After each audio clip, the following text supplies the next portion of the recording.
maioria já sabe, conhece, auto-engano. Abra o teu coração para recebermos o ensino nessa noite. Cremos que será algo poderoso, transformador, impactante para a glória do Senhor. Sentado mesmo, vou orar mais uma vez. Te convido a orar em concordância. E Pai, nós oramos agora pelo momento da palavra, pedindo que a tua unção, a tua capacitação do alto, ó Pai, realmente nos surpreenda, de tal forma que haja salvação nessa noite aqui. Haja cura, haja libertação, haja fortalecimento, ó Pai, para a glória e honra do teu nome. Eu oro, nós oramos gratos a ti pela palavra viva, que liberta, em nome de Jesus. Amém?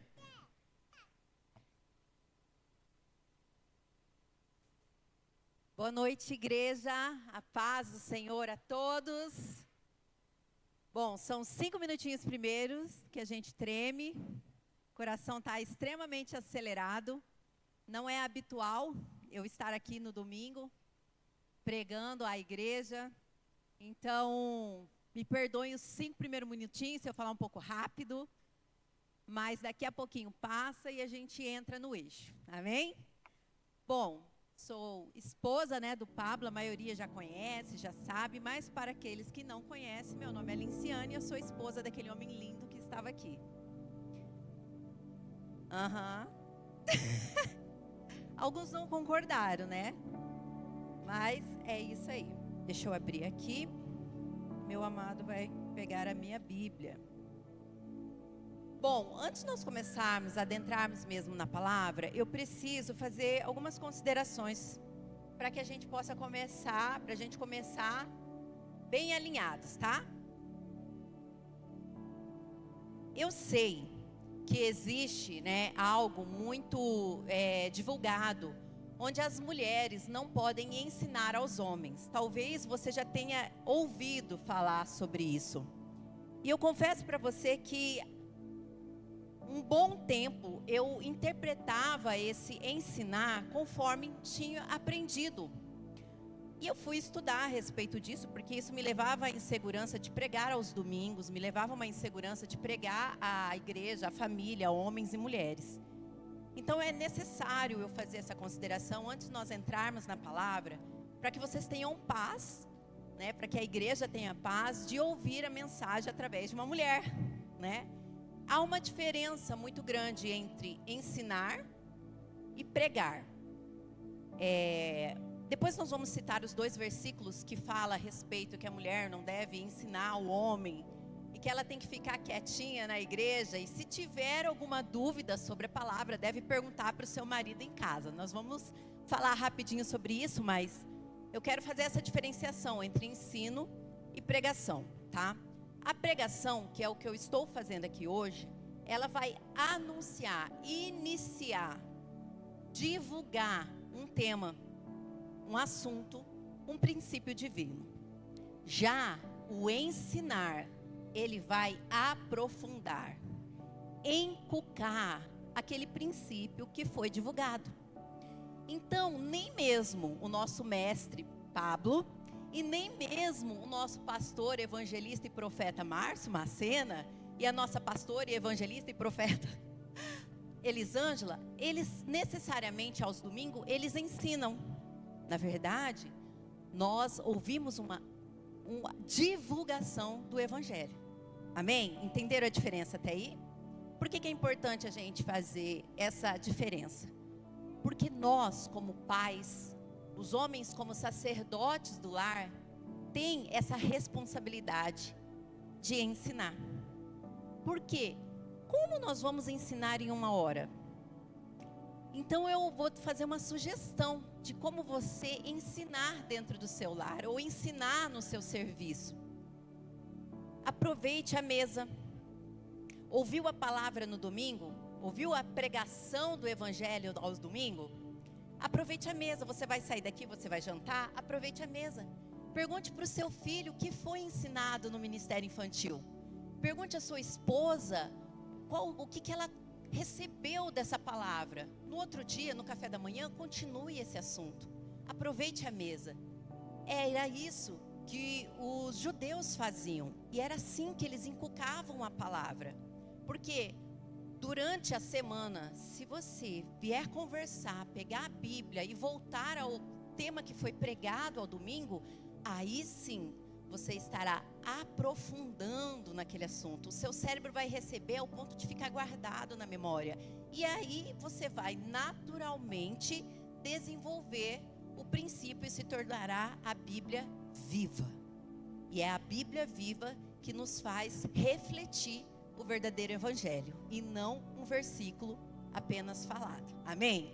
Então é importante. Então, voltando à questão do ensinamento, em 1 Timóteo 2, 11 e 12, está ali escrito que a mulher deve aprender em silêncio e que não permite que ela ensine nem use de autoridade sobre o marido. Bom, já desenvolvemos aqui, distinguimos que eu não vou estar ensinando o marido de vocês, amém?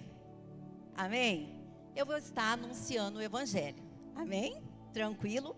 Quando fala aqui, eu quero destacar que em 1 Timóteo havia uma situação onde havia um ensino pagão, uma igreja muito forte pagã, que era realizado cultos através de sacerdotisas, de mulheres.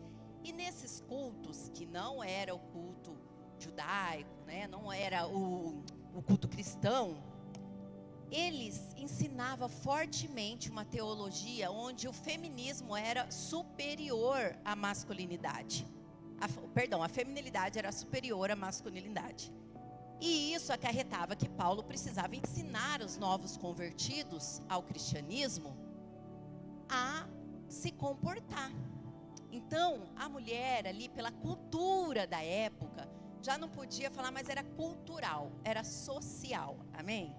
Então, quando ali Paulo está ensinando para um determinado assunto, uma determinada situação. É como se, hoje conversando com meu marido e falando isso, né, que eu tinha aprendido, e ele achou interessante, ele até trouxe algo muito interessante. É igual a IA, né? Muita gente demoniza a IA, né? Nossa, a IA não é de Deus, é o diabo, é o próprio Satanás. E já outros pegam a IA para fazer tudo. Se fosse Paulo nessa época, o que ele ia fazer? Ele ia dar uma orientação para a problemática que nós estamos vivendo. E o que ele ia falar? Olha, use a IA para evangelizar. Não deixe de ler a palavra. A IA não pode te ensinar. A IA não pode ser seu servo, o seu senhor. Mas ela deve ser usada para servir o Deus que você serve. Estão entendendo a diferença? Então, Paulo estava ensinando isso. É para aquela problemática, daquela cultura, daquela região. Amém? Amém? E a outra parte está em Coríntios 14, 34, 35, que fala que as mulheres estejam caladas, outras versões em silêncio nas igrejas, e devem aprender com seus próprios maridos. Aqui também era uma situação da época, que estava um caos dentro da igreja ali, daquele local de ensino, onde várias mulheres que também estavam recém-convertidas, não entendiam ainda a liturgia ali da situação, que na época realmente as mulheres acabavam não participando daquele círculo e não sabia como se comportar. Então ficava perguntando, é igual se nós fizéssemos aqui, no culto de domingo, tirar a dúvida de todo mundo e todo mundo ficar levantando a mão. Entende? Então, por isso, devido à cultura ali da época e para que houvesse ali uma administração, uma organização, Paulo estava orientando a igreja. Amém? Nesse ponto, tudo ok? Está uma mulher aqui pregando para vocês? Vocês vão abrir o coração mesmo assim? Vão receber a palavra que vem direto do Senhor e não vem da Linciane? Amém? Outra consideração que eu quero que você receba, para a gente desenvolver a palavra na paz, abra para mim em Atos 19, PJ silêncio. Atos 29, perdão, falei 19? Atos 29. Por favor, abrem em Atos 29. Silêncio, PJ.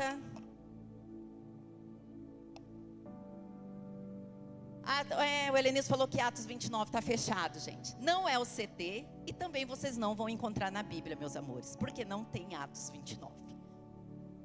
Mas quando se fala, isso diz muito, hein? Será que estamos lendo a Bíblia?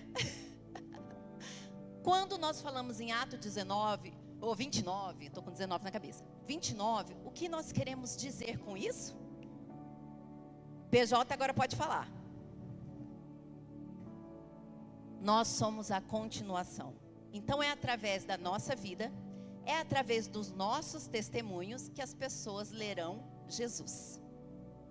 É através de uma história tua contada na realidade que as pessoas verão Jesus. Elas conhecerão Jesus. Por que eu estou te falando isso? Por que eu estou falando? Porque pode ser, eventualmente, assim como acontece aqui, vocês já presenciaram, que nós vamos falar de testemunhos que aconteceram na nossa vida ou na vida de outros. Isso não significa que nós não estamos pregando o Evangelho. Amém? Então, se por um acaso eu falar algum testemunho sobre a Linciane, ou de qualquer terceiro que me autorizar, eu estou pregando o Evangelho. Amém? Amém? Tudo bem? Então nós vamos agora entrar, propriamente dito, na palavra. Quando o Senhor ministrou essa palavra no meu coração, não era auto-engano o tema. Era, eu acho. Eu acho. Mas eu falei para o meu amado, falei, amor, eu acho que esse eu acho está muito... Tremendo, gente, estou tremendo, dá para ver que estou tremendo? Quando eu falei eu acho, sabe quando você fala assim, eu acho que está muito, como que eu posso falar, Juliana? Me ajuda numa palavra mais... Muito a Linciane vai entender e talvez as outras pessoas possam entender equivocadamente. E aí nós ficamos pensando em uma palavra e entramos no perigo do auto-engano. Bom, o que é o auto-engano? O auto-engano, o conceito da palavra auto-engano, ele vem de duas palavras, auto e engano. Auto é de si mesmo, de si próprio, si mesmo. E engano é ludibriar, uma ilusão, se iludir. Então, eu mesmo sou duas pessoas. Eu sou quem? O enganador e o enganado. Porque quando nós nos enganamos, facilmente nós passamos aquele ensinamento para os demais, como se verdade fosse. E isso é um perigo, e ele está totalmente entrelaçado a falarmos de nós mesmos. De reagirmos e não de agirmos. A autonegação, ela é uma realidade disponível, porém, ela é usada de uma forma confortável. E eu vou explicar por que é confortável o achismo ou a autonegação. Quando eu falar auto-engano, estou com autonegação, auto-engano, você associa sempre aquelas coisas que a gente fala, eu acho, sabe? Toda vez que eu falar auto-engano, você lembra do eu acho. Sabe aquela coisa que você faz? Eu acho que, eu penso que, sempre lembre disso. O auto-engano, então, é um achismo. É um palpite, uma reação conclusiva sobre algo, e nós não acionamos no eu acho, do auto-engano, o pensar. O pensar, o contemplar, o meditar. Então ele é rápido. O eu acho é sempre muito rápido. Diferente de achar-se em Deus. Encontrar-se em Deus. Que necessita de um relacionamento. Aqui eu vou depois mandar, porque eu gosto de mandar para vocês, um quadro onde você vai diferenciar muito bem o que é achar e o que é pensar.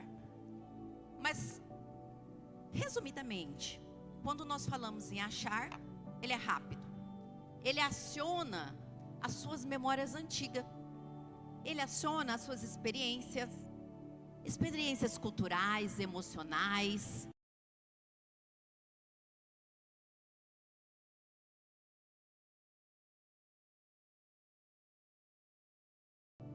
Já o pensar, ele é mais elaborado, gasta mais energia. E é por isso que muitas vezes o nosso cérebro recorre ao eu acho. Porque o nosso corpo, a nossa natureza, ela tem a tendência de economizar energia. Então, para você pensar, você vai ter que parar. Você vai ter que recorrer. Então,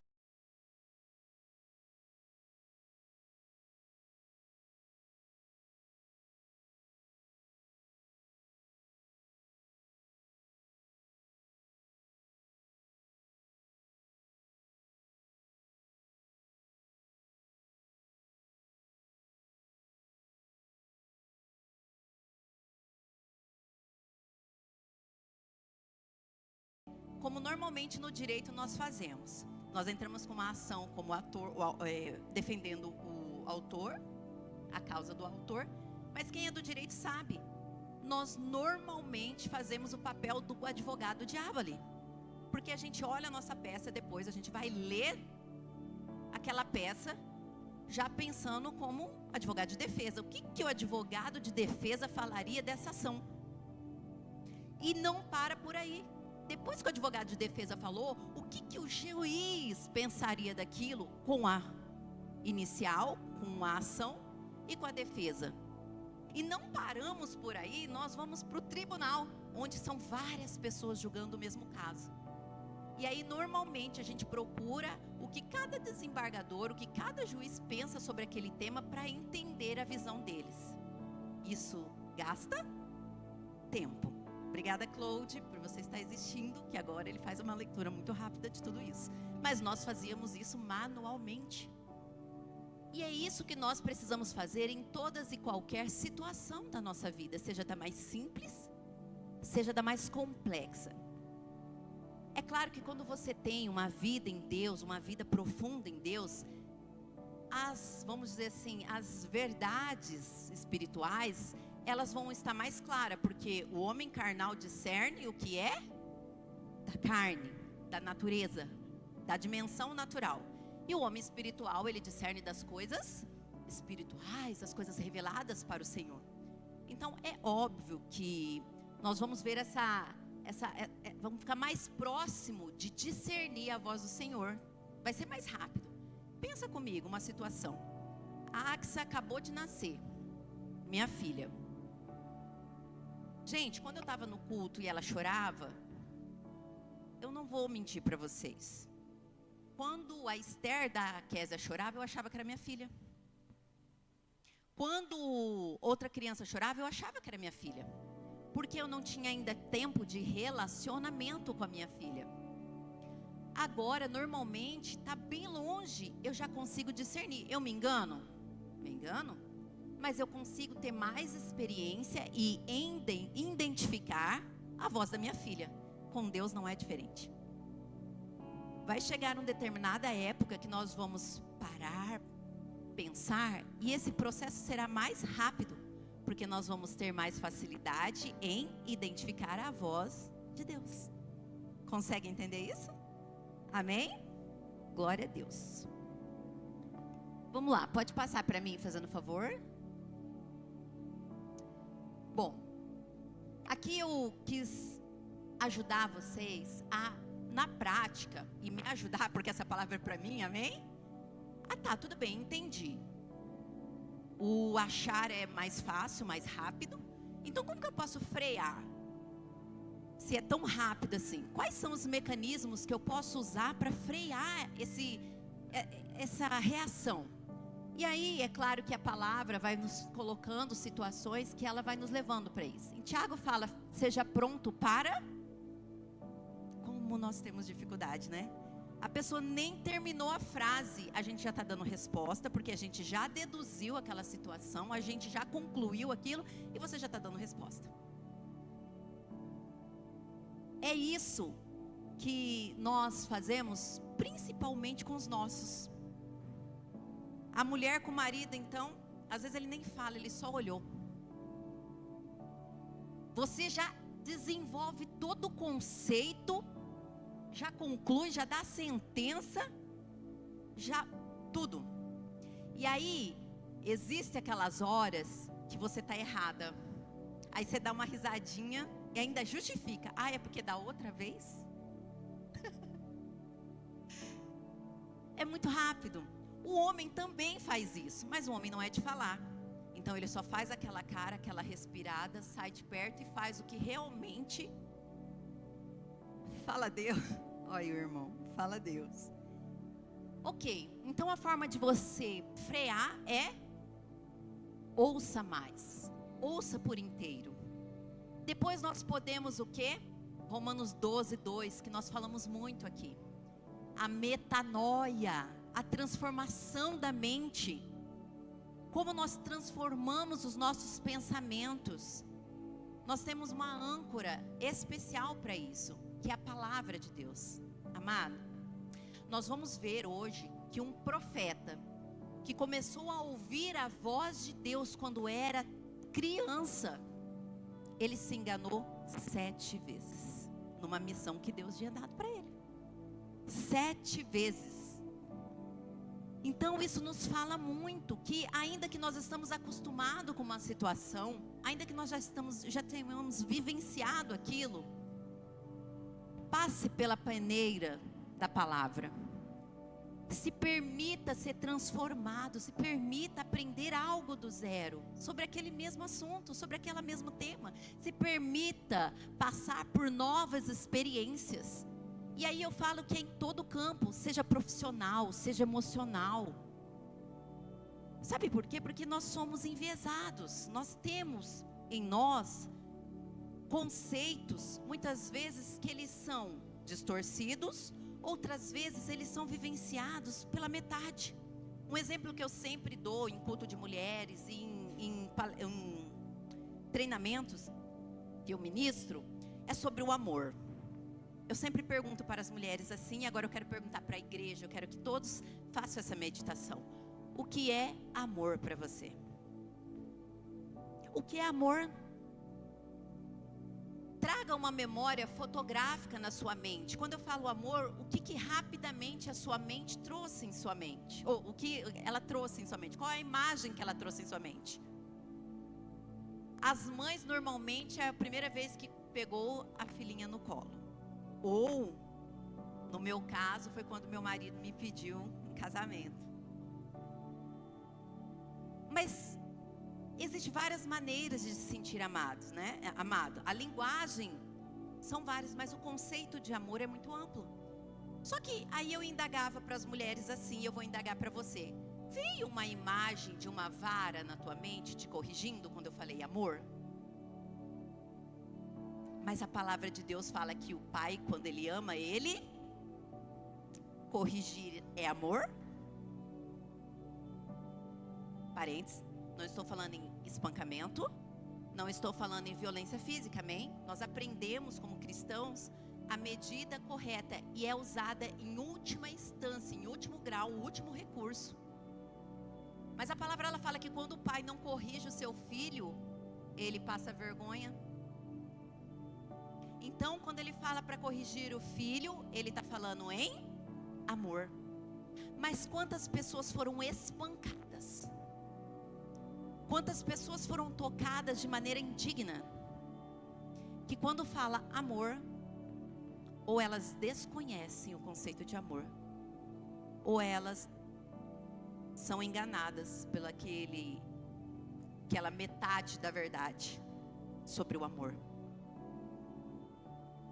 E aí quando o amor está ali na tua frente, você não reconhece, porque você ficou presa a esse viés de experiência. Nós temos isso na Bíblia. Pessoas que andaram com Jesus, principalmente aqueles que estavam enviesados pela lei. Nós vemos que eles falavam sobre o Messias que iam vir, eles sabiam, o Messias que ia vir, eles sabiam de cor sobre a vinda, de como seria. E eles estavam em frente de Jesus. E sabe o que eles falaram para Jesus? Sabe o que a Bíblia registra ali? Eles chamaram de Jesus de beberrão. Eles falaram que Jesus não poderia ser Jesus porque ele estava ali falando com uma prostituta. porque eles conheciam só uma parte. E não se permitiram ter uma experiência do novo. Tiveram de frente com Jesus e não reconheceu. Isso acontece conosco, ou com amor, ou quando alguém está querendo ser amigo, porque a gente vê hoje em dia na internet, né, recortes de situações e a gente tem aquilo como uma verdade. E aqui novamente eu vou dar um testemunho para vocês. Uma cena conta o testemunho da vinda dele aqui. Você sabia que toda vez que ele conta me dá uma vontade tão grande de chorar? Porque quando uma cena veio aqui, ele já contou, quando ele chegou aqui com a pastora Elisângela, ele chegou aqui e a igreja fez uma expectativa. Eles queriam alguém diferente do Pablo, mas quando chegou uma pessoa diferente do Pablo, eu e muitos não aceitaram. Porque nós estávamos enviesados. Meu Deus do céu. E o Pablo virava para mim e falava assim: amor, você é uma cena de short. E aí, eu não aceitava, porque eu queria aquela formalidade, porque era assim que para mim se pregava. Não aceitava. Gente, o Pablo me ensinou em 2 momentos. Ele me ensinou. Um momento era a igreja em prantos, desfrutando da presença do Espírito Santo, sendo curadas, saradas. E eu aqui, dura, feito uma pedra. Virei para o Pablo, aí ele falou assim: olha para o lado. Olha para o lado. Ele só falou isso, eu entendi o recado. De outra sorte, estávamos na época de batismo, depois da vinda do Macena. O primeiro batismo depois da vinda de Macena. 30 pessoas aqui em cima entregaram a vida para Jesus e foram batizadas. Você pode dar uma glória a Deus por isso? Pablo me ensinou novamente do jeito dele. Virou para mim e disse: quantas pessoas estão ali porque você evangelizou? E a resposta minha era: nenhuma.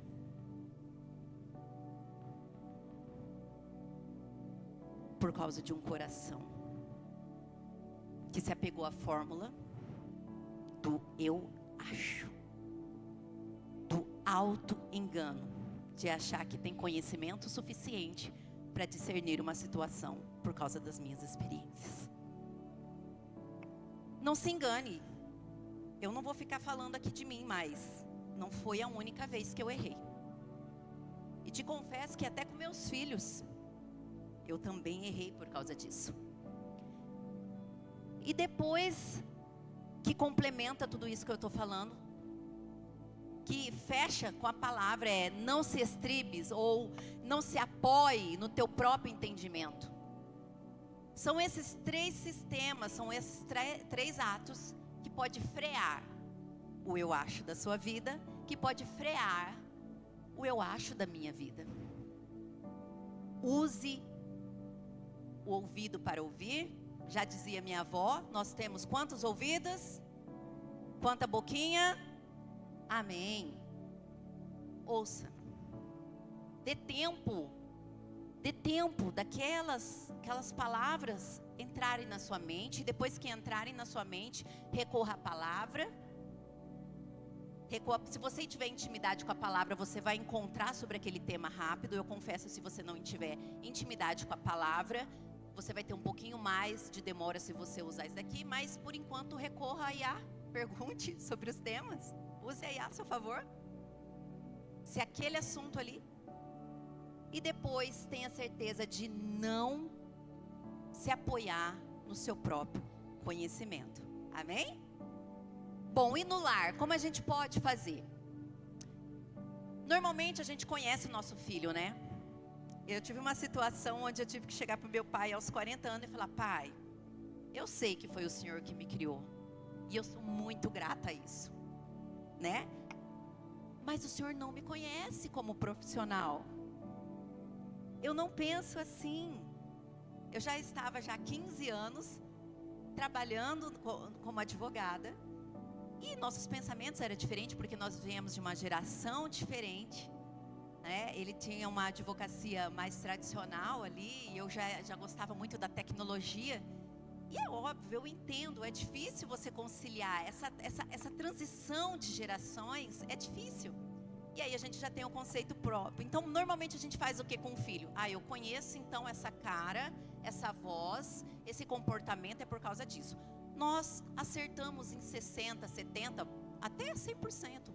Mas antes de você falar isso, e já julgar, e já sentenciar, o problema não é nem julgar, tá? Nós precisamos exercer o juízo de valor, nós precisamos pensar naquilo. Mas sentenciar com a frase, ele fez de propósito.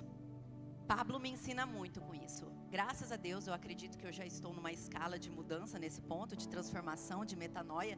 Mas ele fala, amor, você parte do pressuposto que a intenção foi má da pessoa. Você parte do pressuposto que a pessoa tinha a intenção de te ferir. E ele foi me ensinando através da palavra, do comportamento dele. E eu fui buscando o Senhor nesse sentido. E de verdade, existia uma ferida, uma dor em mim.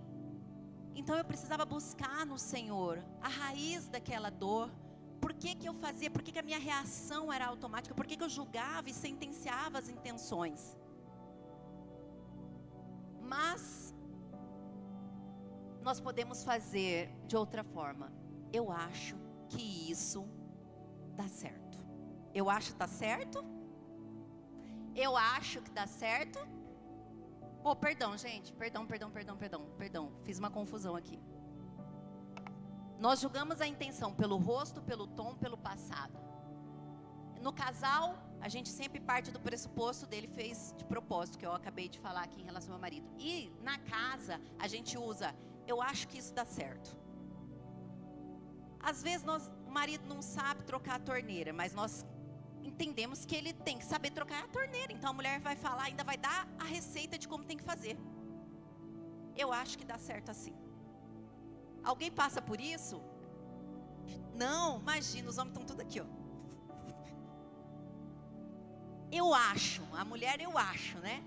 Os homens também fazem isso, mas a mulher ela verbaliza mais. Como que a gente pode trocar isso?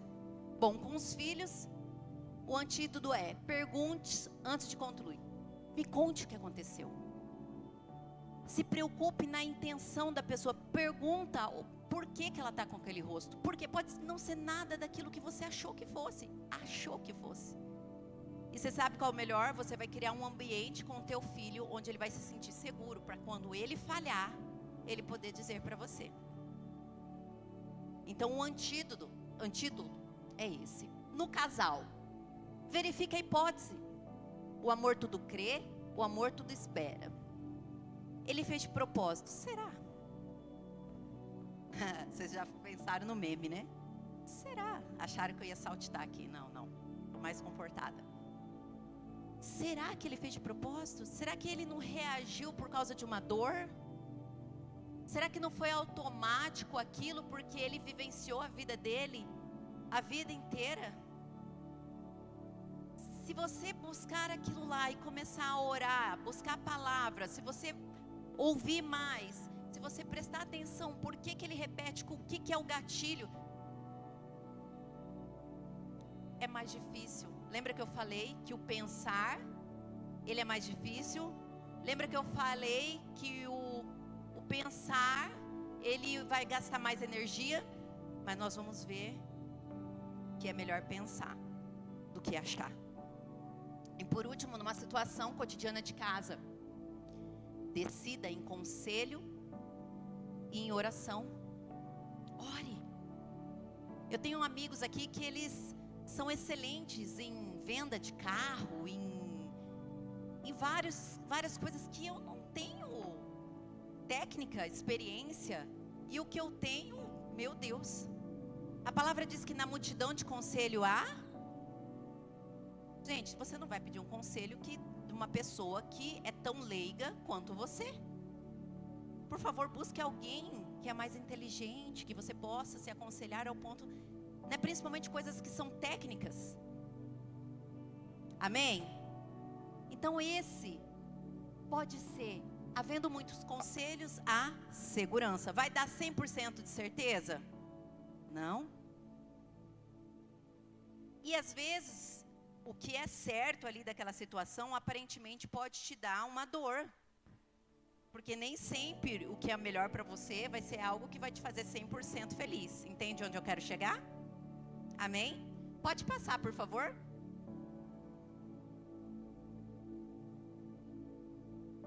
Jeremias 17:5.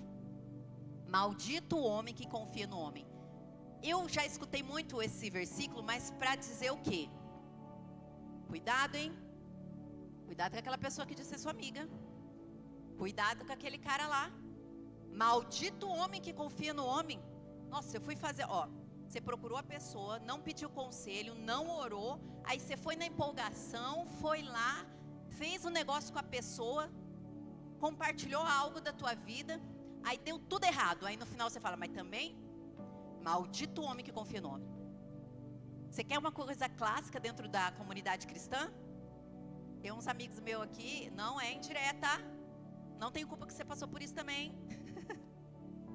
Contratar crente, contratar cristão, mas você não investiga a vida. Mas você quer ser uma pessoa boa. Não é piedoso, como pregou Mateus ontem. Gente, quem que assistiu a pregação ontem do PJ?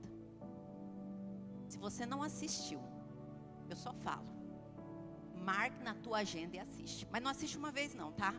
Porque foi de arrepiar, como diz uma amiga minha, arrepiou teu cucuruco. Foi sensacional a palavra do PJ ontem. Foi sensacional. E ele lembra do significado de piedade.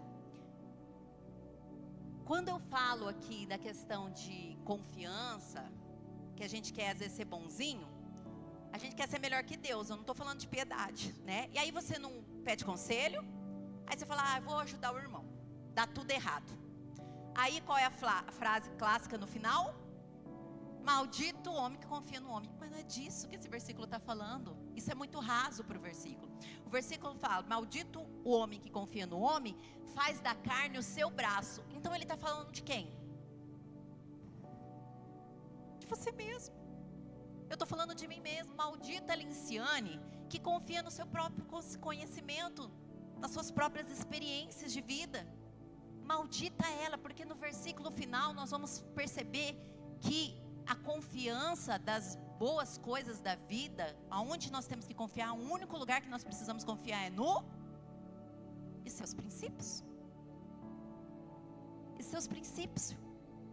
Então o maior homem ali, quando eu falo homem, inclua homem e mulher, amém?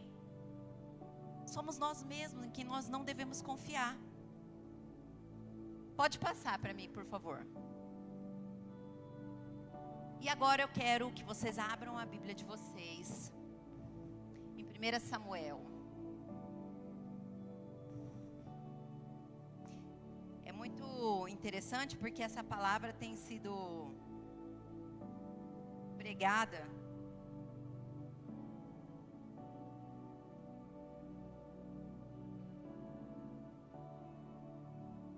Samuel, deixa eu pegar aqui. Sim.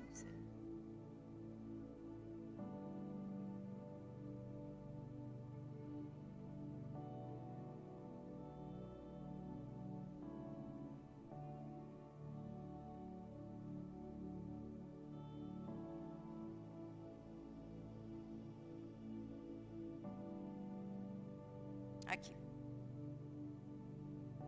1 Samuel 16. Nós vamos ler do 1 ao 13.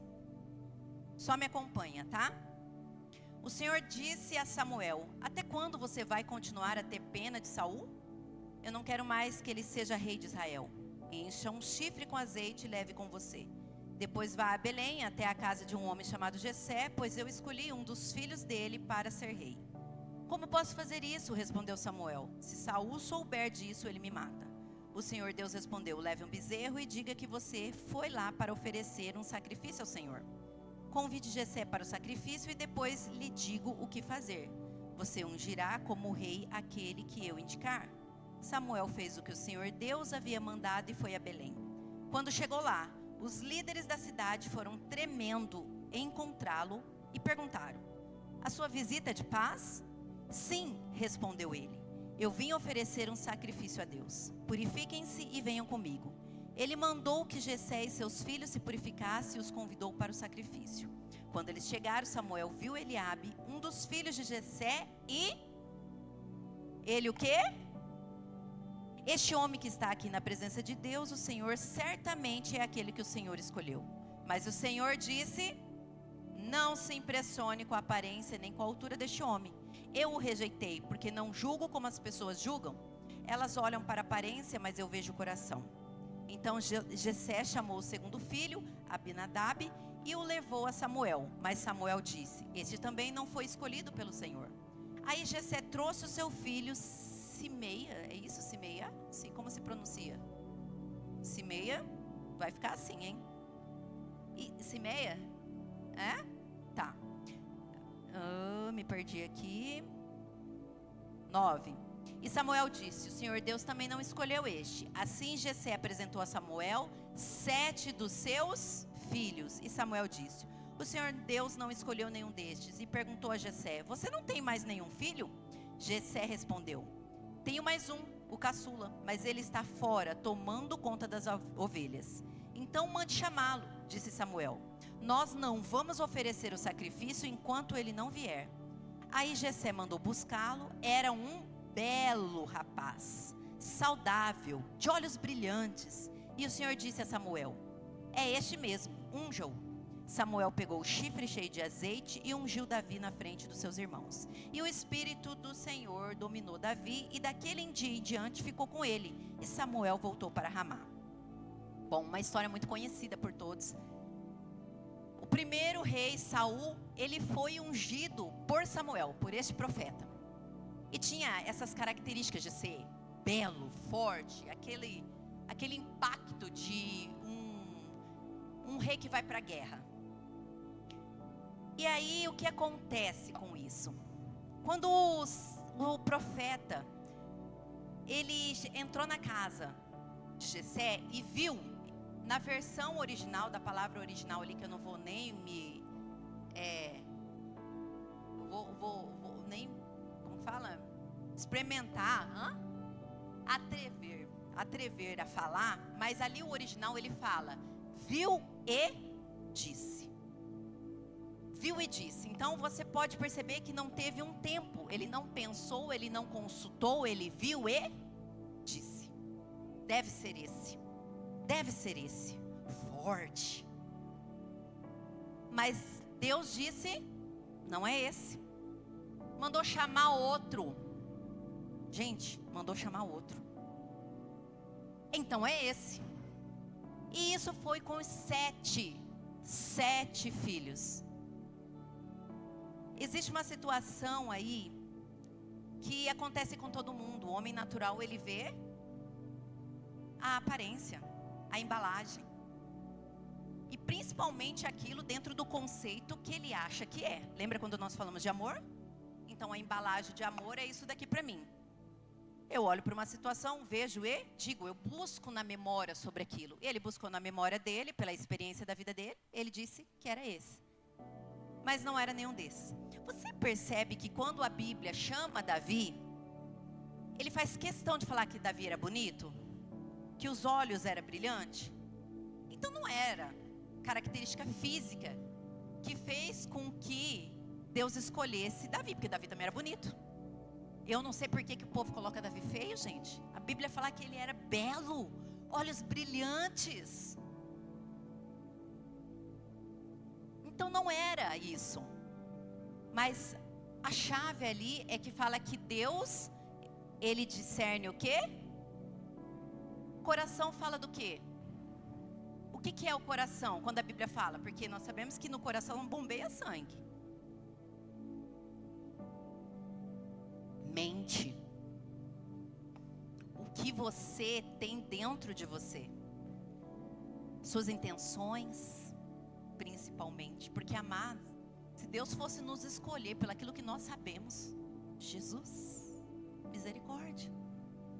Se Deus fosse nos escolher porque nós somos bons em amar, porque nós somos bons em pregar, porque nós somos bons em profetizar, porque nós somos bons. Você acha que restaria um capaz de fazer alguma coisa? Mas ele ama trabalhar com um coração ensinável. Ele ama trabalhar com corações que se rendem. Você vai lendo a história de Davi. Davi errou. Talvez o pecado de Davi, para quem conhece, gente, o cara, ele era rei, tinha tudo. Tinha tudo. Tinha todas as mulheres que ele queria, que ele quisesse. Mandou o povo para a guerra. Olhou uma morena do terraço, sabe? E quis aquela. Não bastasse isso, sabia que a mulher era casada. Depois, obrigou a mulher, afinal ele era rei, obrigou a mulher a ficar com ele. A mulher engravidou. Ele ainda quis encobrir o pecado dele. Pegou o marido dela, colocou como chefe do pelotão ali. O que significa isso, gente? A pessoa que está ali já sabe que vai morrer. Uma honra estar ali, porque sabe que vai morrer. Porque ele primeiro planejou um negócio, não deu certo. Ele falou, vai para a guerra, que aí ele morre. Morreu, coitado do homem. Aí ele assume a mulher para encobrir o quê? O pecado do adultério. Aí tem gente que... Eu até tenho uma amiga minha que a gente discute muito sobre isso, que é uma coisa que a gente... A cada 3 meses a gente volta nesse assunto. Aí a gente fala assim, não, é melhor então é o seguinte, né? Você mata a pessoa, né? Porque o pecado o assassinato é menos grave que o adultério. Então assim, você trai e mata, e se você morrer, ou seja, tá viúvo. Não é isso, amém, amados? Pelo amor de Deus, não vai sair matando ninguém não, tá? O máximo que você pode fazer é orar para Deus levar. Mas cuidado, porque Deus conhece a intenção, pode ser que você morra e o marido fica aí com uma novinha. Então, cuidado com as orações, né? Mas enfim, olha só onde chegou o alto engano do profeta. E como Deus, ele não olha para a aparência. E como eu acho, o viu e disse, ele é uma conclusão automática que até um profeta de Deus fez por 7 vezes. Por não parar e consultar. Agora vamos para uma situação hipotética. Samuel chega na casa de Jessé, chega Eliabe ali. E aí antes dele, ele pensou, mas ele não disse. Ele viu, mas ele não disse. E aí ele pensou. Ele consultou Deus. Senhor, é este? É este? Deus ia responder de primeira para ele, gente. Não, não é este, porque eu não olho com a aparência. Só a aparência, eu vejo o coração. Eu não olho para a aparência, eu olho o coração. O que eu vou ungir está ali pastoreando as ovelhas. Pronto. Encurtou um caminho. Mas sabe o que a gente faz?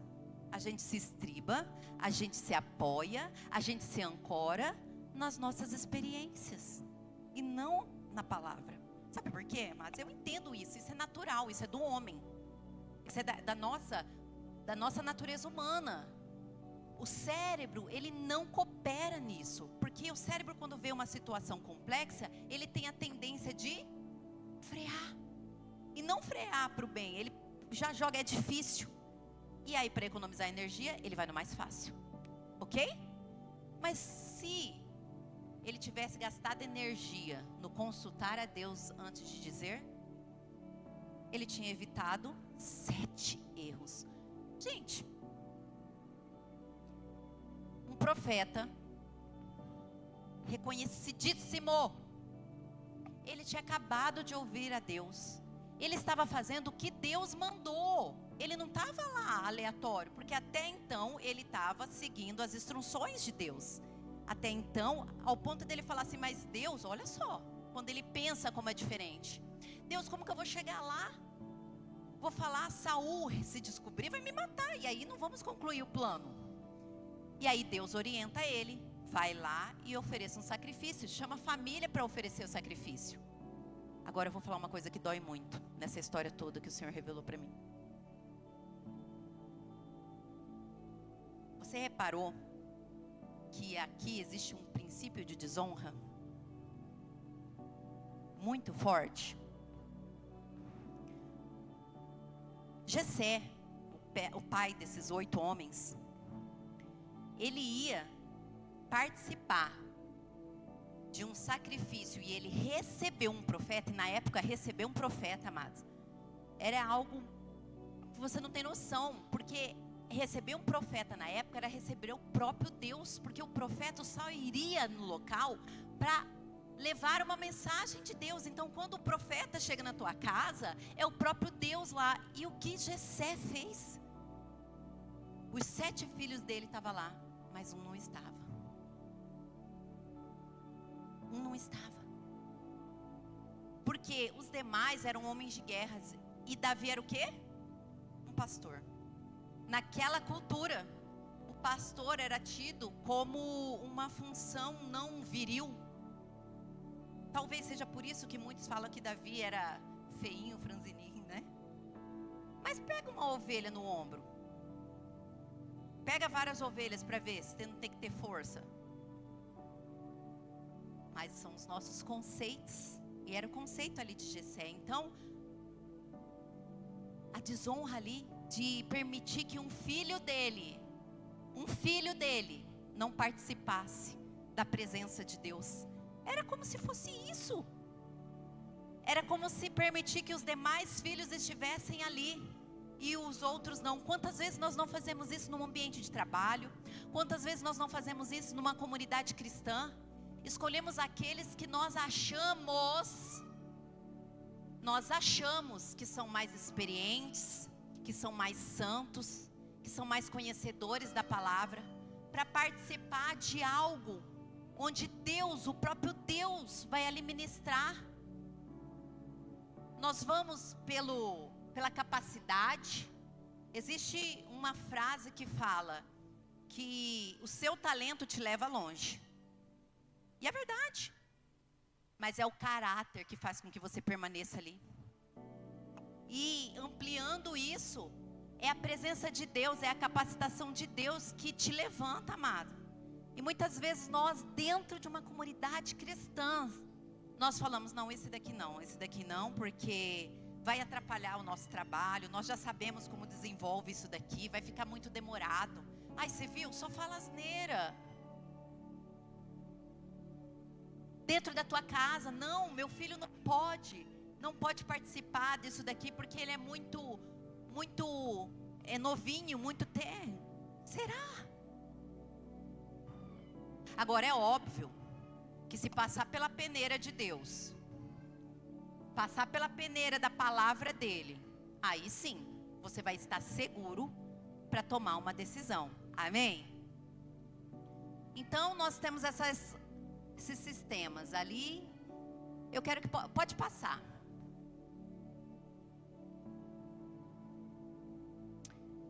Com isso nós aprendemos o quê? Que quando nós não enchemos a nossa casa da palavra de Deus, lembra da instrução que eu dei no começo, a respeito da gente conseguir receber melhor a palavra, ali as considerações, que você assistir a pregação e depois você encucar. É isso. Se você não encher durante a semana sobre o que você está sendo, do que está sendo anunciado hoje, você vai esquecer, amado. Você pode até ficar com aquilo que impactou teu coração, que foi direto na tua dor. Mas são 40 minutos, eu e uma cena, 1h30 de culto.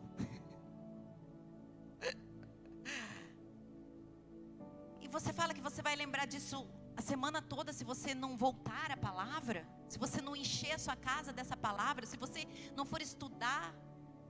Olha uma dica interessante: sente à mesa e converse sobre a palavra do culto. Inculque esse princípio, tenha curiosidade, pense. Quem não enche a sua casa de palavra, preenche os silêncios de palpites.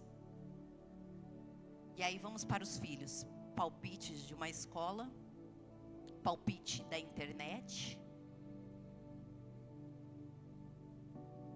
É o que vai ser cheio. Porque eu não sei na casa de vocês, mas na minha casa, às vezes é injusto se eu não for firme. Se eu permitir, o meu filho vai aprender as coisas da vida com Roblox. É verdade, gente, parece que é mentira, mas é verdade. Se eu permitir,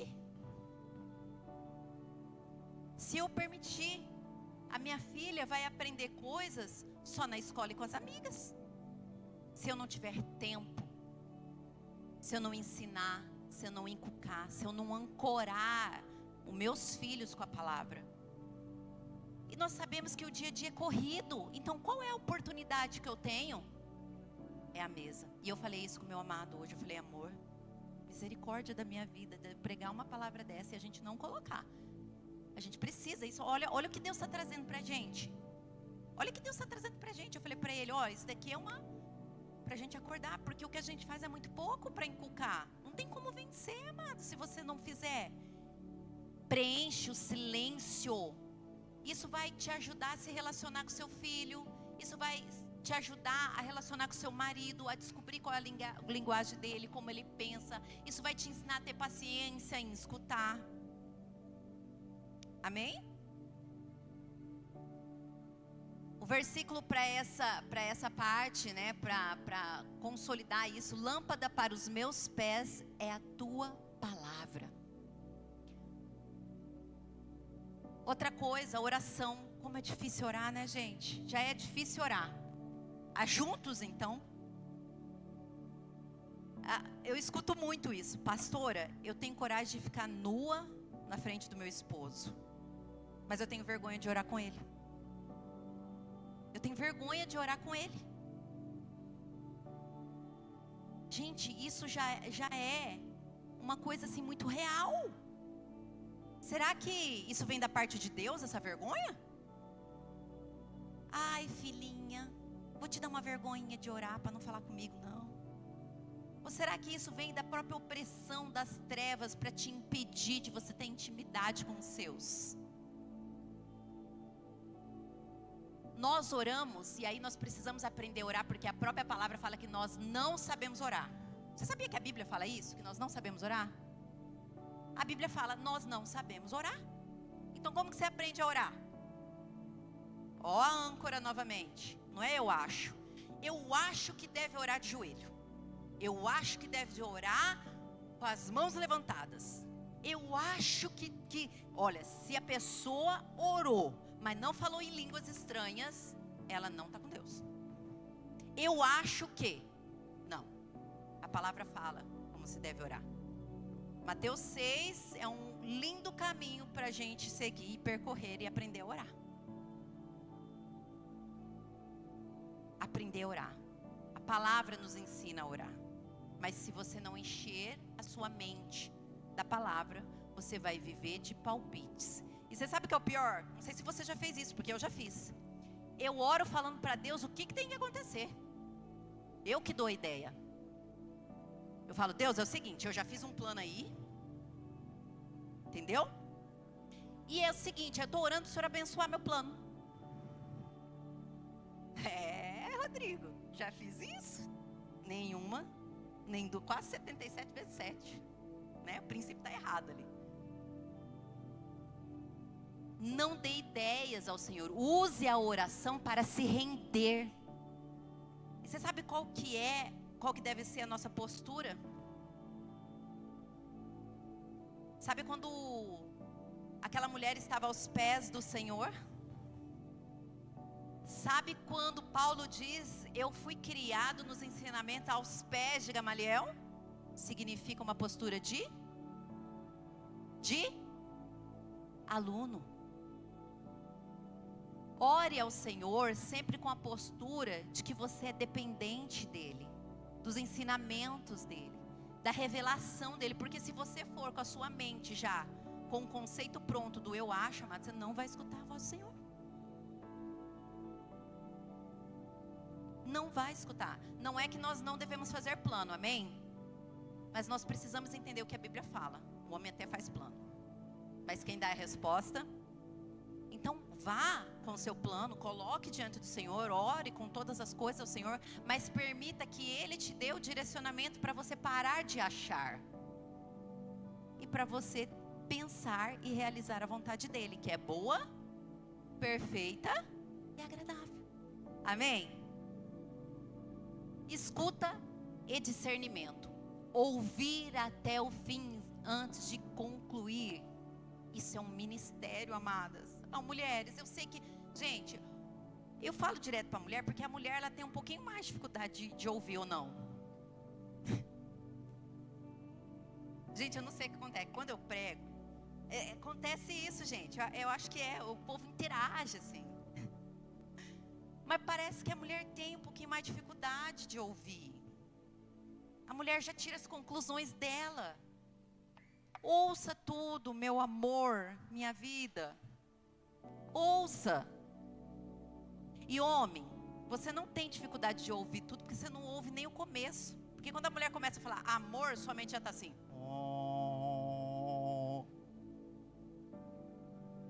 Então a dificuldade do homem não é esperar para ouvir até o final. Ele não ouve nem a primeira frase. Porque ele já está pensando em outras coisas. Então, vamos ouvir, isso é um ministério, amém? E de novo, Tiago 1,19. Pronto para ouvir e tardio para outras atividades na prática de como desenvolvermos isso. Amém? Pode passar para mim, por favor. Vamos fazer algumas atividades aqui para visualizar. Palpites pela pergunta. Você sempre faz isso. Em vez disso, diga... Vamos comigo, vai lá. Em vez de você dizer, você sempre faz isso, diga...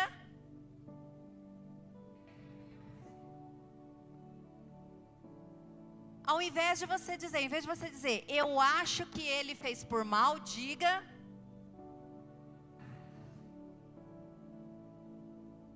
Em vez de dizer, na minha experiência o certo é...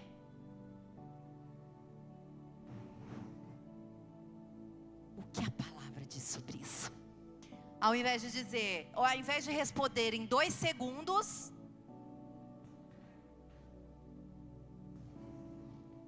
Aí eu quero ver. Se a gente não coloca esse achismo, debaixo dos nossos pés. Aí eu quero ver se a gente não coloca esse achismo. Quem tem tomadas de decisões, que precisa tomar decisões muito rápidas, o conselho que empresários dão, bem sucedido, é se te pressionarem para dar uma resposta muito rápida à pessoa que está sobre o domínio sobre você. E se você cair nisso,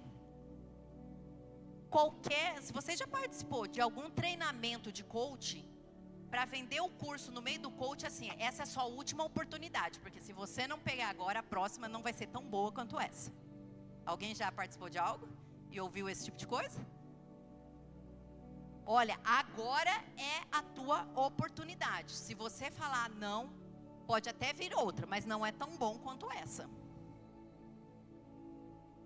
Então, cuidado com as respostas imediatas, com ter que aceitar as coisas imediatas, Gente, eu já tive muito problema, mas muitos problemas, por querer responder na hora, por achar que eu sou obrigada a dar uma resposta, porque eu sou líder de mulheres, eu tenho que dar uma resposta, eu tenho que resolver aquilo, de pessoas chegarem com problemas sérios, sério, e eu achar que eu tenho que resolver ele para ele. Meu Deus, a pessoa tem 30 anos carregando aquilo e olha o peso. Mas eu achava, eu sou pastora, se ela sair daqui sem uma resposta, primeiro que eu não tenho que dar resposta de nada, gente. Eu só tenho que levar a pessoa a perguntar para Jesus. Se eu conseguir com que a pessoa saia daquele local perguntando para o Senhor, esse é o meu papel, esse é o seu papel. É o Senhor que vai dar a resposta, amém? Pode passar, por favor. Então vamos para a conclusão. Olha, chegando no final, quem pode dar um glória amém aqui? Eu falei, glória, amém. Ajude a TDAH a não ficar parecendo que ela tem TDAH. Então vamos lá. Primeiro, abandonar a lente do eu acho em casa, amém? Vamos abandonar essa lente. Se nós conseguirmos fazer isso, nós vamos abandonar o auto-engano. Se nós conseguimos fazer isso dentro de casa, nós conseguimos fazer isso fora. Se nós conseguirmos abandonar a lente do eu acho dentro de casa, nós conseguiremos fazer isso fora de casa. Ouvir até o fim antes de julgar quem amamos e quem não amamos também, tá, gente? Porque aí se você for para quem você não ama. Ai, pastora, mas tem gente que a gente não ama? Tem, porque amor não é sentimento. Amor é decisão, então quando você não perdoa, você decide desobedecer a ordem de Deus, automaticamente você não ama. Quando você deita de costinha para o seu amado depois de uma discussão, você não está amando ele ali, porque Deus fala para a gente não se pôr o sol sobre a ira, ou seja, tem que resolver. Dormiu de costinha virada, não está amando seu marido. Então é quem ama e quem você não ama também. Ouça, sem julgar, sem sentenciar. E levar cada decisão da família, cada decisão. Por que estamos falando de família aqui? Porque é um culto familiar, mas isso você coloca individualmente, amém? Tudo que você for fazer, coloque no altar do Senhor. Coloque no altar do Senhor. Lembra que eu falei da segunda parte de Jeremias? Maldito o homem que confia no homem, que confia na força do seu próprio braço, que se estriba no seu próprio raciocínio. Mas o que o Senhor vem depois de trás? Bendito o homem que confia no... O que significa bendito? O que significa bendito? Feliz o homem, próspero o homem.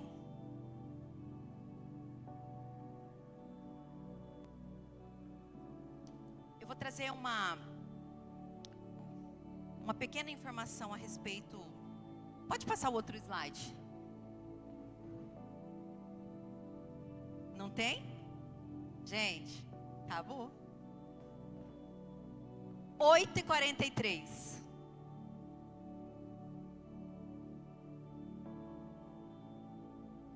Eu vou trazer algo interessante para vocês. Essa palavra, ela foi uma correção do Senhor à minha vida. Porque eu quase me chamava, mudei meu nome, o Senhor mudou meu nome, mas meu nome era quase Linciane Assunção Nogueira Gomes, eu acho. E por causa desse acho, do eu acho, eu afastei muitas pessoas do Evangelho. Por causa desse eu acho, eu levei muitas pessoas à idolatria. Eu atrasei algumas coisas no meu relacionamento. Tudo por causa do eu acho. Quando eu comecei a me submeter verdadeiramente, genuinamente, muitas vezes no silêncio, ao Senhor, e permitir que a vontade, o conceito que é do alto, permeie as decisões da minha vida, muita coisa começou a mudar. Eu espero que essa experiência que eu estou vivendo, eu ia falar que eu vivi, não, mas eu continuo vivendo, ele possa gerar no teu coração temor, o mesmo temor, ou maior, não sei, o temor necessário, para que você nunca mais se apoie no seu próprio conhecimento. Para que você nunca mais sentencie situações e pessoas com conceitos pré-estabelecidos na sua vida. Porque eu ainda estou aqui para a honra e glória do Senhor, tenho muito caminho a percorrer, mas eu poderia não estar aqui mais. E será que eu teria a chance de corrigir isso?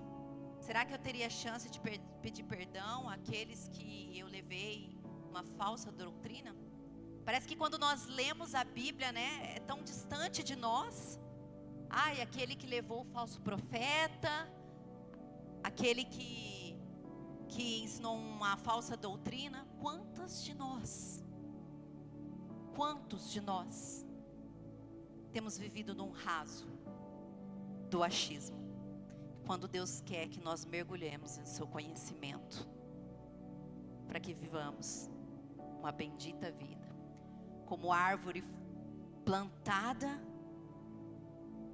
ao lado de um ribeiro, onde as folhas não murcham, mas quando você estiver, como foi pregado aqui, numa estação onde não há folhas, você tem a convicção que as suas raízes estão profundas, e no tempo certo, você florescerá e dará frutos. Será uma pessoa piedosa. A piedade de ter em si profundamente o necessário de ser chamado filha, aquela pessoa que o quê? Que é longânima, que exercita fé, domínio próprio. O fruto não é necessariamente dar certo, mas o fruto é ter domínio quando dá errado, ter domínio quando é traído, ser longânimo com quem está te ferindo. Esse é o verdadeiro fruto. Não necessariamente porque deu certo. Não necessariamente porque deu certo. O verdadeiro fruto é uma mulher e um homem piedoso, que reflete as características do Senhor. Que o Senhor te abençoe, que Ele possa você prosperar, mas eu gostaria que você fechasse seus olhos. E agora é o teu momento com o Senhor. É o teu momento de falar para o Senhor. Pode o louvor, por favor. É o seu momento agora de falar para o Senhor. Ah, Deus, é verdade. É verdade, Senhor. Muitas e muitas vezes, Pai, eu acho tantas coisas. Muitas e muitas vezes, Senhor, eu acho tantas coisas. E não me apoio, não ancoro na Tua palavra. Não o busco genuinamente. Ah, meu Deus. Ah, Deus, tenha misericórdia de nós, Paizinho. Tenha misericórdia de nós, meu Pai. Tenha misericórdia, Deus. Senhor, nós reconhecemos o Seu senhorio genuinamente, Pai. Nos rendemos agora com o coração, Pai, coração aberto, para que o Senhor realmente seja o nosso Senhor, ao ponto de toda vez que tivermos que fazer alguma coisa, nós temos a convicção que só podemos fazer se o Senhor abençoar, se o Senhor nos autorizar. Ah, Jesus, perdão, Pai, perdão por utilizar a mesa para discutir, para achar, para reclamar. Perdoa, Senhor, para eu não utilizar a mesa para inculcar ao meu filho, para eu orar com o meu marido. Ah, Deus, me perdoa, Senhor.